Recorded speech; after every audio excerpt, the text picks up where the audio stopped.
আসসালামু আলাইকুম। কি অবস্থা সবার? আশা করি সবাই ভালো আছেন এবং সুস্থ আছেন। ভালো থাকুন, সুস্থ থাকুন সেই দোয়া করি সবসময়। তো আমি গোল্ডের ১ ঘন্টা চার্টে আছি। আজকে আমরা এটা এনালাইসিস করব। মার্কেট যদি আমরা সিম্পলভাবে তাকাই তাহলে মার্কেট একটা সাইডওয়ে জোনের মধ্যে আছে এবং আমি অনেক জায়গায় মার্ক করে রাখছি, সেটাই বিশ্লেষণ করব।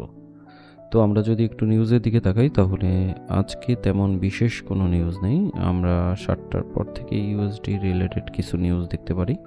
৮টার দিকে হচ্ছে জব ওপেনিংয়ের কিছু নিউজ আছে। এই বাদে তেমন আজকে বিশেষ কোনো নিউজ নেই। তো টেকনিক্যালভাবেই হচ্ছে মার্কেটটা চলার চেষ্টা করবে এবং ফান্ডামেন্টাল যে বিষয়গুলো আছে সেগুলোনের দিক বিবেচনা করেই মার্কেট আপ ডাউনটা করবে। তারপরে আমরা হচ্ছে গোল্ডে আপাতত দৃষ্টিতে বাই টার্নে থাকার চেষ্টা করব। এখন আসি আমরা গোল্ডে কোথা থেকে কোন পজিশন থেকে বাই সেল নিতে পারি। আজকে যেহেতু মার্কেটে তেমন কোনো নিউজ নেই, তো আশা করা যাচ্ছে যে মার্কেট এই যে জোনটা আছে এই জোনের মধ্যেই অবস্থান করবে। তো এর মধ্যে আমাদের যদি আজকে টার্নিং পয়েন্ট ধরি তাহলে আজকে টার্নিং পয়েন্ট হচ্ছে 3318 3318। তো এই এরিয়াটা যদি ক্রস করে নিচে অবস্থান করে তাহলে আমরা সেলে থাকার চেষ্টা করব। এই এরিয়া যদি ক্রস করে এখন পর্যন্ত উপরে আসে তো আমরা পায়ে থাকার চেষ্টা করব। সিম্পল জিনিস।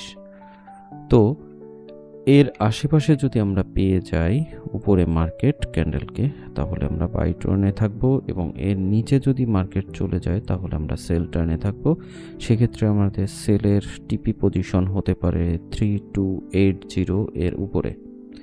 আমরা যদি বাই টার্নে থাকি সেক্ষেত্রে আমাদের টিপি পজিশন হতে পারে 3350 এর আশেপাশে, কারণ এখানে একটা স্ট্রং জোন আছে। এই জোনটা ভাঙলে পরে আমরা যদি এটাকে মার্ক করি তাহলে 3350 ধরে নেন। এটা ভাঙলে পরে দেন আমাদের হচ্ছে 3370 পর্যন্ত মার্কেট যেতে পারে। এবং উপরে দেখেন আমি দুইটা পজিশন মার্ক করে রাখছি, আপনারা এই পয়েন্টগুলো একটু লিখে রাখবেন। সেটা হচ্ছে 3385 এবং নিচে হচ্ছে 3260। 3260 যদি ভেঙে যায় তাহলে মার্কেটকে আমরা আরও নিচের দিকে পেয়ে যেতে পারি। আর যদি উপরে 3385 লেভেলটা ভাঙতে সক্ষম হয় বা 3370 এই লেভেলটা ভাঙতে সক্ষম হয়, মানে 70 থেকে 85 এই জোনের মধ্যে থেকে যদি ভাঙতে সক্ষম হয় এবং মার্কেটের ক্যান্ডেল উপরে অবস্থান করে 1 ঘন্টার ক্যান্ডেল, তাহলে মার্কেটকে আমরা উপরে পেয়ে যাবে সেই আগের মতন করে। তো ওভারঅল দৃষ্টিকোণে ভূ রাজনৈতিক ইস্যুতে মার্কেটে আপটার্নের চাহিদাটা একটু আমরা বেশি দেখতেছি। তো আমরা যদি মার্কেটে মানে গোল্ড মার্কেটকে নিচে পেয়ে যাই এই অবস্থানে তাহলে আমরা একটা বাই নিব। তো এখান থেকে যে আমাদের টার্নিং পয়েন্ট আছে পিভট পয়েন্ট, এই পয়েন্টটা যদি ব্রেক করে তাহলে উপর থেকেই হচ্ছে বাইরে থাকার চেষ্টা করবেন। যদি ব্রেক করে ক্রস করে নিচে যায় তাহলে আমরা সাময়িক সময়ের জন্য সেল নিতে পারি।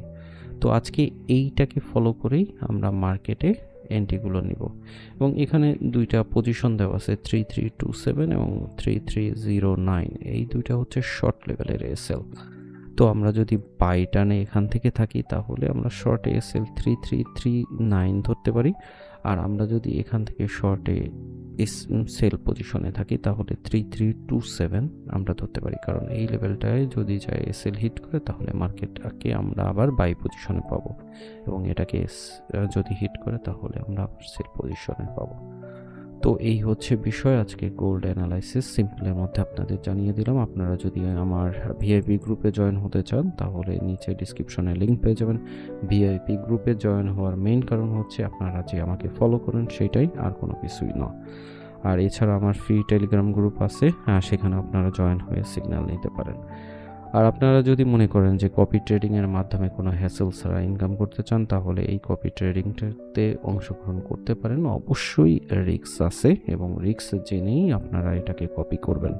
তো অলরেডি আমাদের 229% গ্রো হয়েছে। ইনভেস্টমেন্টে এখানে 14 জনের মতন আছে। নিচে ডিসক্রিপশনে লিঙ্ক পেয়ে যাবেন এবং ডিটেলস এখানে দিয়ে দেওয়া আছে যে আমরা এটাকে শুধুমাত্র 20% মাসিক একটা টার্গেট নিছি এবং ড্রডাউন 30% ধরে রাখছি। তো ডেইলি একটা টার্গেট রাখা হয় 1 to 5%, এটা হতেও পারে নাও হতে পারে। তো এই হচ্ছে আজকের অবস্থা। ভালো থাকবেন, সুস্থ থাকবেন, দেখা হবে নেক্সট ভিডিওতে। আল্লাহ হাফেজ। একটা লাইক এবং শেয়ার করতে ভুলবেন না। সঙ্গে থাকতে সাবস্ক্রাইব করে বেল বাটনটি ক্লিক করে রাখবেন, কারণ পরবর্তী ভিডিও নোটিফিকেশনের মাধ্যমে সাথে সাথে পেয়ে যাবেন।